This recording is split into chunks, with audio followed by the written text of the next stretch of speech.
আব্বা, একটু আস্তে করুন, খুব ব্যথা লাগছে, আমি কাপা গলায় বললাম। আব্বা থিমে গেলেন এক মুহূর্তের জন্য। তার মুখে চিন্তার ছাপ, কণ্ঠে কোমলতা।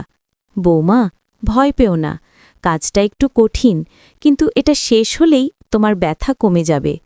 আমি চুপচাপ রইলাম। চোখের কোণে জল জমে উঠল। জানতাম আব্বা আমাকে সাহায্য করার চেষ্টা করছেন, কিন্তু তবুও কষ্টটা যেন মনটাকে ছুঁয়ে যাচ্ছিল। তো বন্ধুরা, আমি এখন আপনাদের শুরু থেকে সম্পূর্ণ সত্য ঘটনাটি জানাবো। তার জন্য আপনাদের ভিডিওটি না টেনে সম্পূর্ণ দেখতে হবে, তা না হলে কিছুই বুঝতে পারবেন না। বন্ধুরা, আমার নাম ঈশিতা, আমার বয়স ২৪ বছর। আমার শ্বশুরের নাম খোকন। আমার বিয়ে হয়েছে মাত্র ৫ মাস হলো। বিয়ের কিছুদিন পরেই আমার স্বামী ব্যবসার কাজে দেশের বাইরে চলে গেলেন ১ মাসের জন্য। তারপর থেকে বাড়িতে রয়ে গেলাম শুধু আমি আর আমার শ্বশুর। আমরা দুজন। আমার শাশুড়ি মারা গেছেন প্রায় ৬ বছর আগে। তারপর থেকে শ্বশুর আর বিয়ে করেননি। বাড়িটা শান্ত, নিঃশব্দ। কিন্তু সেই নীরবতার মধ্যেও যেন একটা অজানা অনুভূতি লুকিয়েছিল। আমার স্বামী যখন বিদেশে গেলেন, আমি একদম ভেঙে পড়েছিলাম। ভেবেছিলাম বিয়ের পর প্রথমবার এতদিন তাকে দেখতে পারব না। এই শূন্যতাটা যেন সহ্য হচ্ছিল না। দিনের বেলাতেও মন খারাপ লাগত, রাতে একা ঘুমোতে পারতাম না। সেদিন সন্ধ্যায় ঘরের আলো নিভিয়ে শুয়েছিলাম। চোখের কোণে জল জমে আছে, বুকের ভেতরটা ভারী লাগছে। ঠিক তখনই দরজার কাছে পায়ের শব্দ শুনলাম। ধীরে ধীরে দরজাটা খুলে গেল। আমি চমকে উঠলাম। দেখলাম শ্বশুর আব্বা দাঁড়িয়ে আছেন, হাতে এক গ্লাস পানি আর একটা ছোট ওষুধের প্যাকেট নিয়ে। নরম স্বরে বললেন, বৌমা, তুমি খাওনি কিছু? সারাদিন কিছু মুখে দাওনি? আমি চোখ মুছে বললাম, না আব্বা, খিদে লাগছে না। তিনি পাশে বসে শান্ত কণ্ঠে বললেন, দেখো মা, ওরা যখন বাইরে যায় তখন বাড়ির দায়িত্ব আমাদের নিতে হয়। তুমি মন খারাপ করো না, আমি আছি, তোমার যত্নের কোনো কমতি হবে না। তার কণ্ঠে এক ধরনের অদ্ভুত মমতা ছিল। তখন আমি একটা জিনিস খুব স্পষ্টভাবে লক্ষ্য করলাম। বিয়ের পর এতদিন হয়ে গেলেও আমার শ্বশুর কখনো এভাবে আমার সঙ্গে কথা বলেননি। তিনি সাধারণত খুব চুপচাপ মানুষ, নিজের কাজে ব্যস্ত থাকতেন। আমার সঙ্গে প্রায় কথা বলতেন না বললেই চলে।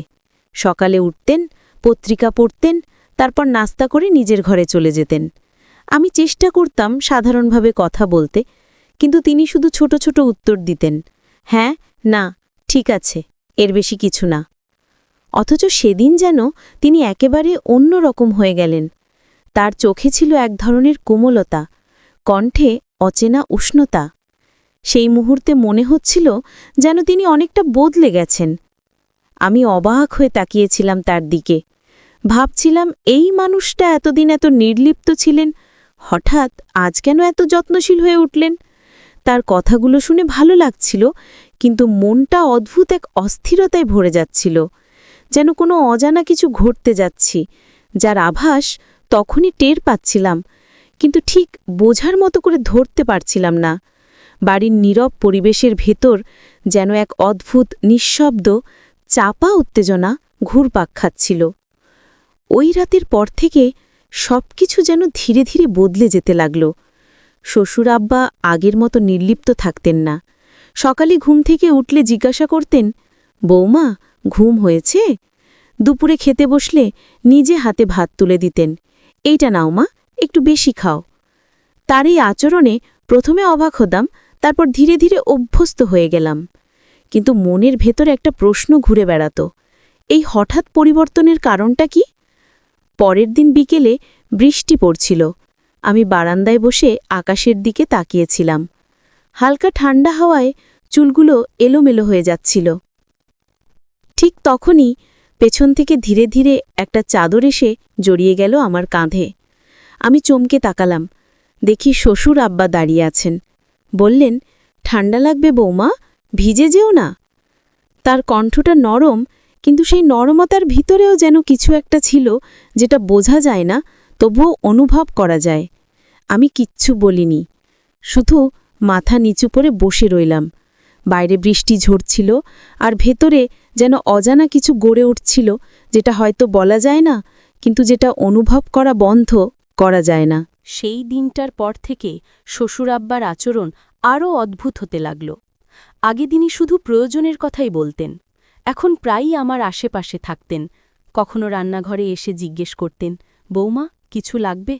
আবার কখনো বিকেলে দরজার কাছে দাঁড়িয়ে দেখতেন আমি কি করছি। তার দৃষ্টিতে এক ধরনের গভীরতা ছিল, যা আগে কখনো টের পাইনি।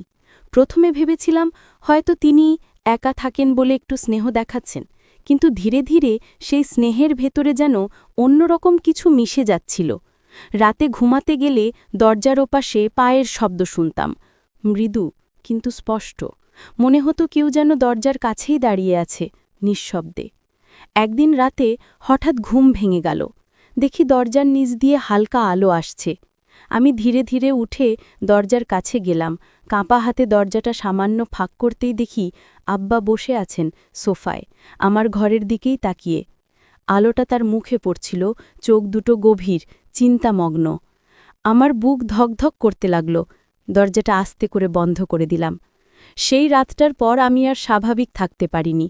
সব কিছুতেই যেন রহস্য, অজানা এক অস্বস্তি। মনে হচ্ছিল এই বাড়ির নীরবতার মধ্যে কিছু একটা ঘটছে, যা আমি দেখতে পাচ্ছি না, কিন্তু টের পাচ্ছি প্রতি মুহূর্তে। সেই রাতের পর থেকে আমি নিজেকে শান্ত রাখার চেষ্টা করছিলাম। ভেবেছিলাম হয়তো আমি বাড়ির নিস্তব্ধতায় অতিরিক্ত সংবেদনশীল হয়ে পড়েছি। কিন্তু যতই সময় যাচ্ছিল ততই বিষয়গুলো অদ্ভুত হয়ে উঠছিল। একদিন সকালে রান্নাঘরে ঢুকে দেখি চুলার পাশে রাখা দুধের পাত্র উথলে পড়ে গেছে, অথচ আমি তখনও ঘুম থেকে উঠিনি। নিচে কেউ ঢুকেছে এমন কোনো চিহ্নও নেই। আবার একদিন দেখলাম আমার ঘরের দরজাটা আমি ভেতর থেকে বন্ধ করেও সকালে অল্প খোলা অবস্থায় আছে। মনে হচ্ছিল কেউ যেন ভেতরে ঢুকে কিছু একটা করেছে, কিন্তু কোনো চিহ্ন রেখে যায়নি। শ্বশুরাব্বা তখনও আগের মতো শান্ত ও স্বাভাবিক আচরণ করছেন। তিনি মাঝে মাঝে আমাকে বলতেন, বৌমা তোমার মুখে ক্লান্তি দেখি কেন, ঘুম হয় না নাকি? আমি শুধু হাসতাম, কিন্তু ভিতরে ভিতরে ভয়টা বাড়ছিল। তারপর একদিন সন্ধ্যায় আমি একা বসেছিলাম ড্রয়িং রুমে। হঠাৎ ওপরতলা ঘর থেকে একটা মৃদু শব্দ এলো, যেন কেউ ধীরে ধীরে হাঁটছে। আমি চমকে উঠলাম, ভাবলাম হয়তো আব্বা, কিন্তু বাইরে তাকিয়ে দেখি তিনি বারান্দায় বসে খবরের কাগজ পড়ছেন। তখন আমার বুক ধকধক করতে লাগল। আমি ধীরে ধীরে সিঁড়ি বেয়ে ওপরে উঠলাম। বাতাসে এক অদ্ভুত গন্ধ, পুরনো কাপড় আর ধুলোর গন্ধ। ঘরের দরজাটা সামান্য খোলা ছিল। দরজাটা ঠেলে ভেতরে ঢুকতেই দেখলাম সেই দিনটার পর থেকে বাড়িটা অদ্ভুতভাবে ভারী হয়ে উঠেছিল। কোনো কারণ ছাড়াই যেন বাতাসে চাপা একটা অস্বস্তি লেগে থাকত। দিনের বেলায় সব স্বাভাবিক মনে হলেও রাত হলে যেন চারদিকের নীরবতা ভেঙে অদ্ভুত সব শব্দ শোনা যেত। এক রাতে আমি ঘুমাতে যাচ্ছিলাম, হঠাৎ বাইরের করিডোর থেকে শব্দ পেলাম, কারো ধীরে হাঁটার শব্দ, তারপর থেমে যাওয়া। আমি ভেবেছিলাম হয়তো শ্বশুরাব্বা, কিন্তু কিছুক্ষণ পর আবার শুনলাম এবার শব্দটা আমার ঘরের জানালার দিক থেকে। বুক ধকধক করতে লাগল। আমি উঠে দরজার পাশে দাঁড়ালাম, মনোযোগ দিয়ে শুনতে লাগলাম। এবার একেবারে পরিষ্কার শুনতে পেলাম কেউ যেন নিঃশব্দে আমার নাম ডাকছে, ঈশিতা। আমি হতবাক। গলা শুনে মনে হলো খুব পরিচিত, কিন্তু ঠিক বুঝতে পারছিলাম না কার। দরজাটা খোলার সাহস হচ্ছিল না, পুরো শরীর কাঁপছিল ভয়ে। পরদিন সকালে আব্বাকে জিজ্ঞেস করলাম, রাতে আপনি কি আমার ঘরের পাশে ছিলেন? তিনি অবাক হয়ে বললেন, না তো, আমি তো সারা রাত আমার ঘরেই ছিলাম। তুমি কিছু শুনেছিলে নাকি?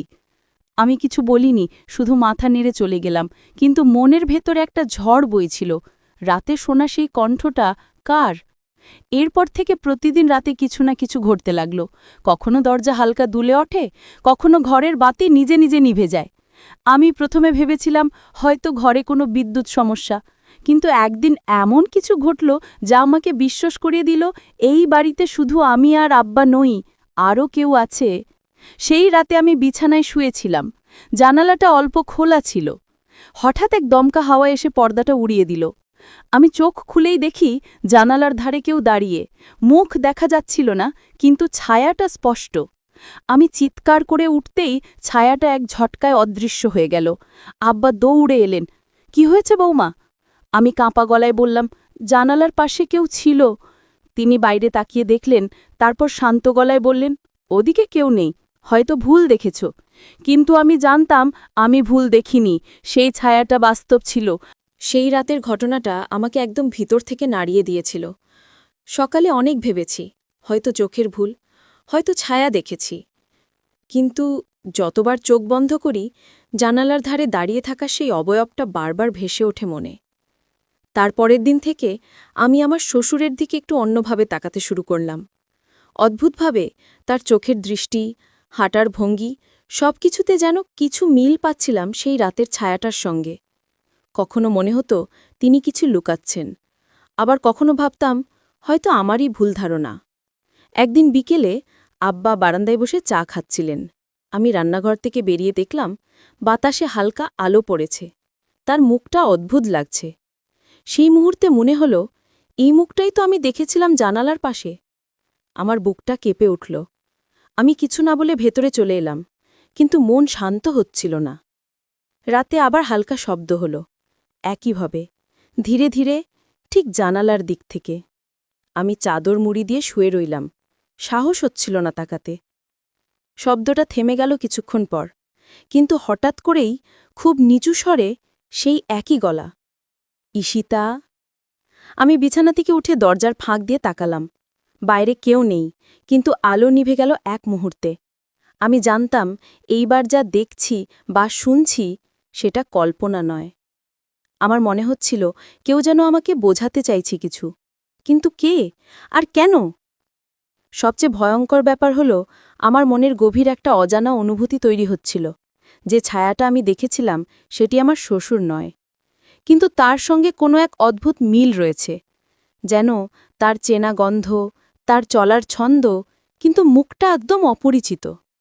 সেই মুহূর্তে আমি বুঝে গেলাম এই বাড়ির ভেতর কিছু একটা লুকিয়ে আছে যা আব্বার সঙ্গে কোনোভাবে জড়িত, কিন্তু কিভাবে সেটা আমি তখনও জানতাম না।